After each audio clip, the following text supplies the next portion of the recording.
多谢免费来关心加拿大的消息。加拿大多伦多皮尔森国际机场17日时发生一件窃盗案，有低黄金箱仔呢，讲互人非法的手段偷摕去。 What I can say is that the container contained a high-value shipment. It did contain gold, but was not exclusive to gold and contained other items of monetary value.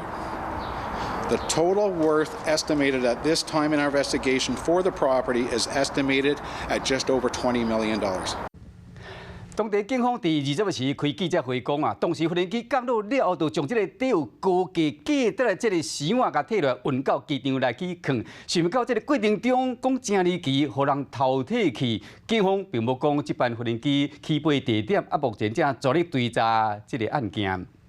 嗨，我是庄宇杰。想要看到更多的新闻内容吗？赶快订阅华视新闻的 YouTube 频道，并且开启小铃铛，跟着宇杰一起看新闻吧。